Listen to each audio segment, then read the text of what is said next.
couple weeks ago, I watched Knives Out and Knives Out Glass Onion for the first time. Both movies were pretty good, with the first one being better than the second, but these two movies sparked an interest inside of me. I want to see more smart, carefully crafted mystery movies. So I went on IMDb to try and find just that. And oh boy, let's just say that nothing could have prepared me for what I was given.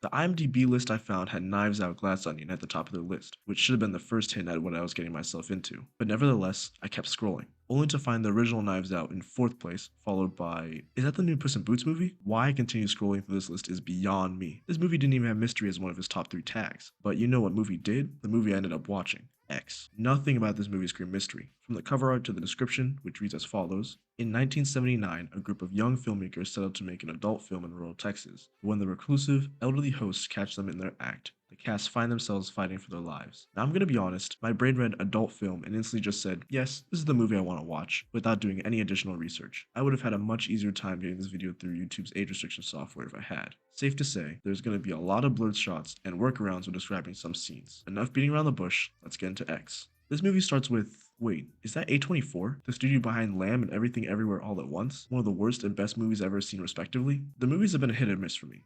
I really didn't like Lamb and honestly should make a video about it. Not only was the premise of that movie weird, but the plot is also jarring. Everything Everywhere All at Once, although goofy and inappropriate in the first half, turns around and tells a fairly good story. X is a mixture of both movies for me, although it leans more towards the Lamb side of things. X opens with a cool shot of the barn door opening, as a police officer pulls up to this little house in the middle of nowhere. I like this opening shot because it tells what time period we're in. It's 1979 if you don't remember, by giving us a 4:3 shot of the barn. The aspect ratio our main cast of characters is going to shoot their movie in. Then, by opening the barn doors, the movie remembers it's 2022 and reverts back to the standard 16:9 aspect ratio.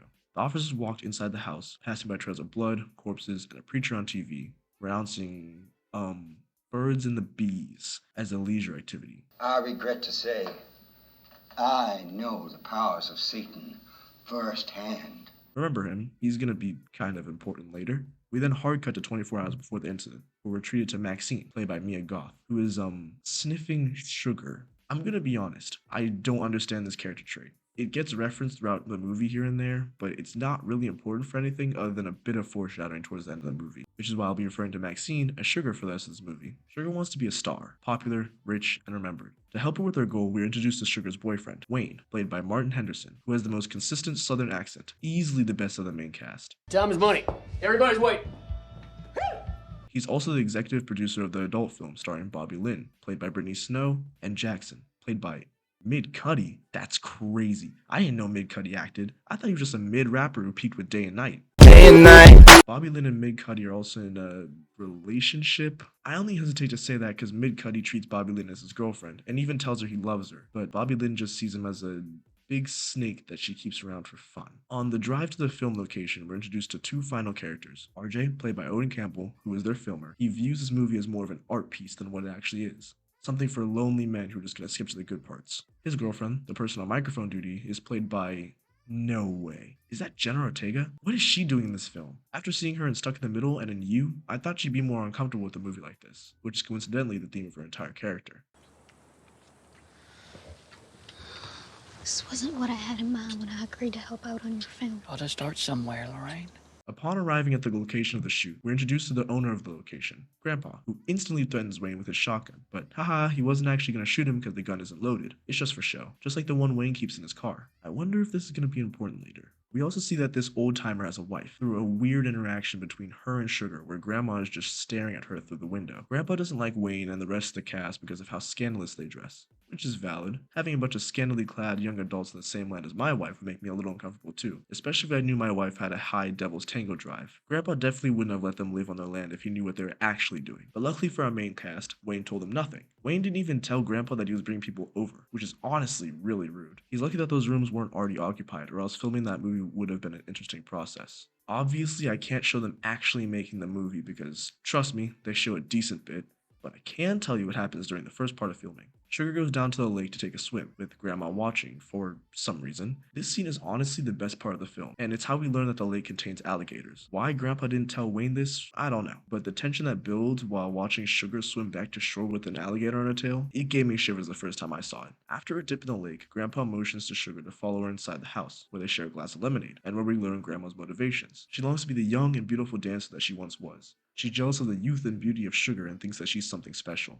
Grandma even went so far as to give Sugar a little poke. Honestly, if I were Sugar, I would not have followed Grandma inside. I get that she and her husband are being very gracious in letting them stay on the land, but like, don't you have other stuff to do? Like getting ready to record your part in the film? Yeah, this part was weird for me too. Not only because she's doing the devil's tango with another man, but because her boyfriend was also watching her. He did not look like he was complaining though, and he even seemed to enjoy it. While all of this is going on, we see that the chat that Grandma had with Sugar sparked something inside of her, because she's trying her hardest to be young again. Grandma's putting on makeup and combing her hair, but unfortunately she can't reverse aging with the makeover. That did not stop her from trying to seduce her husband into giving her that old snake again though. Sadly, her advances get rejected. She forgot that her husband is old and can't handle turning on his snake. You know who doesn't get rejected though? Jenna Ortega. In the most out-of-character scene in the entire movie, she asks Meg Cuddy if she can have a part in the film, which she happily obliges to. Her boyfriend, however, wholeheartedly rejects this statement, but he gets stepped right over. This is the point where the movie takes a hard left turn. I feel a bit weirded out seeing someone I watch play a high school in a TV show star in an adult film. But that's what happened. My guy's gotta fight for his rights, bro. It's insane to me how easily he just let his girl film a scene in an adult movie with another guy. And what's worse is that he had to hold the camera and watch as this man caused her to make noises that he probably hasn't even heard before. All of this was a bit too much for RJ, who decided that he's had enough. He was fine watching and recording other people do the devil's tango, but when his girl does it, it's the final straw. So he grabs the keys to the van and starts to hightail it out of there. But he's stopped by none other than Grandma, who has a death wish or something because she's just standing out there in the middle of the road. Now remember, she's extremely horny from last scene, you know, the one where she failed to do the devil's tango with Grandpa. So obviously the best course of action is to try and get with another guy. Luckily for her, one of them just drove right up to her. Unluckily for her, however, he doesn't accept her advances. So obviously the only rational thing to do is to stab him. Yep, you heard me right. She stabs him, not just once, but multiple times. She just had to make sure he was dead is all. She even went so far as to emote on her kill, which is just disrespectful. Jenna Ortega eventually wakes up, only to find that her boyfriend is in bed with her. I mean, what did she expect? She just got her back blown out by another guy and she expected to share a bed with her boyfriend? Crazy. Jenna Ortega then enlists the help of Wayne to search for RJ. And let's just say I wouldn't want him helping me search for anything. I get that it's dark, but like, when looking for RJ, he doesn't see the biggest nail I've ever seen in my entire life right in front of him. So of course, he steps on it. And then, when looking through a peephole, his eyes get stabbed right through. Let me be the first to say that I hate any gore having to do with eyes. So I was about ready to gag when I saw that scene. Let's quickly move on to see if Jenna Ortega is having any better luck finding her boyfriend. Oh, Grandpa stuck her in a cellar while she was trying to find Grandma for him? That's weird. I don't know why Grandpa didn't just kill her in the first place, but at least she found RJ. What's everyone else up to? It looks like Mid Cuddy and Bobby Lynn are sound asleep. Oh, no, wait.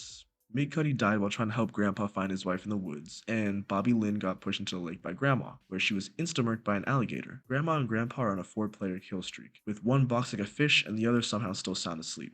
You'd think that not just the sound of the radio, but the sound of the gunshot would wake Sugar up. But no, Grandma just strolls into her room and no, don't do it. I don't want to see that. I was fine with seeing everyone else, but not you. You did it. My eyes were never on to see that. I need whatever Sugar's on. But because holy cow, Grandma is feeling her up and she's just not waking up. She is knocked out. Oh, wait. She finally woke up, and she is obviously freaked out and ran away, only to hide back under her bed when Grandma and Grandpa come back to search the house. This next scene is so weird, and I apologize to my eyes for having to see this, but Grandma and Grandpa sit on the bed where Sugar was sleeping and start flirting, and one thing leads to another, and yeah, Grandma and Grandpa are getting it on while Sugar's underneath the bed. She's lucky that they were distracting themselves, or else she wouldn't have had a way to get out of the house. Fleeing that disgusting scene, Sugar grabs a gun from the van and finds Jenna Ortega, who is still stuck in the cellar with bloody fingers because she tried to escape, and Grandpa didn't like that, which is also why the TV is on. Sugar helps Jenna Ortega out of the cellar, who runs away, only to instantly get one pop by Grandpa, pleading the ace. I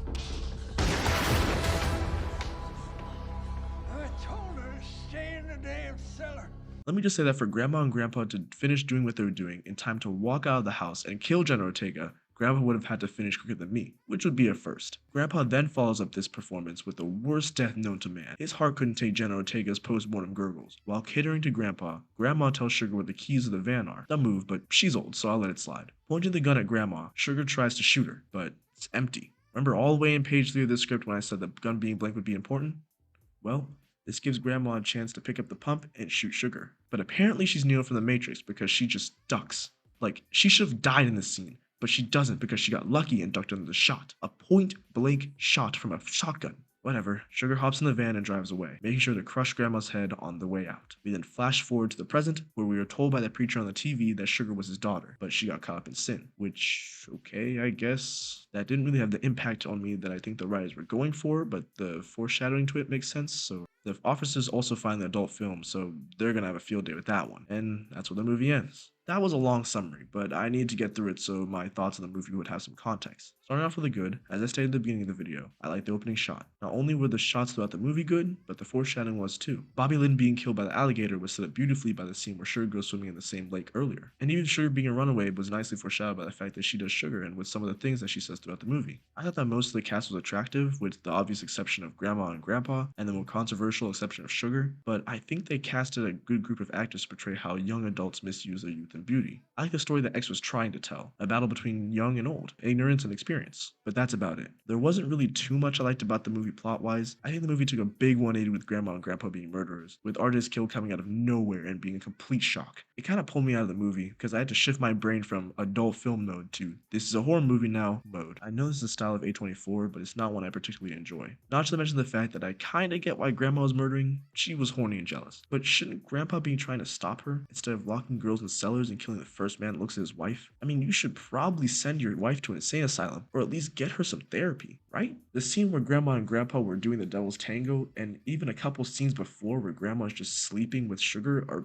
very weird. You can't tell me that if Grandma's rubbing Sugar's face, caressing her hair, and breathing on her that she wouldn't wake up. Speaking of Sugar, her entire character was weird from the start, with the weirdest trait of hers being doing Sugar. At no point in the movie does this get any payoff. No scene where she ODs or goes through withdrawals by not having her fix in a while. She just does it because from this trait and some other things spring throughout the movie, we're supposed to infer that she was a runaway child looking to become a star because she thinks she deserves it. The revelation of that point at the end of the movie was also just kind of there. It didn't really hit the way I think the writers wanted it to hit me. It didn't come out of nowhere, but it also could have just as easily been removed from the film entirely and the plot wouldn't have changed at all. Jenna Ortega's flip from, ew, this movie is gross, to I want a part in the movie was also a bit weird. Looking back at it, it was kind of foreshadowed throughout the movie, but even so, it felt like that point was only there because they needed a reason for the rest of the cast to be up at night. Jenna Ortega and RJ also had very little chemistry. It felt like Jenna Ortega was too good for the dorky kid who had a grander vision for his adult film. It's probably because Jenna Ortega is such a big name and Owen Campbell, need I say more? But just because she's a big name doesn't mean she can hold a decent accent, because holy, no one, except for Wayne,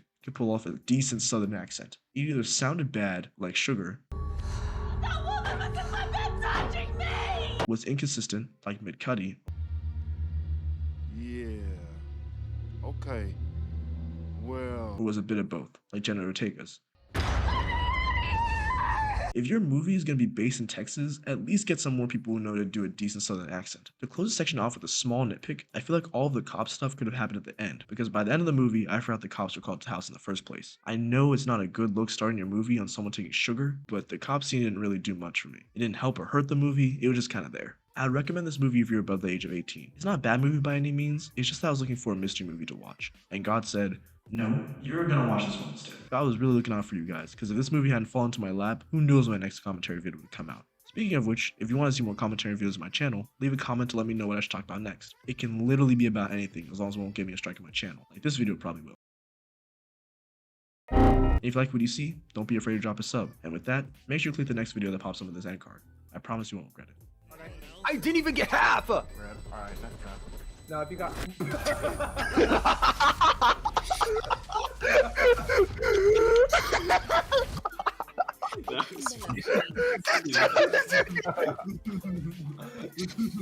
What?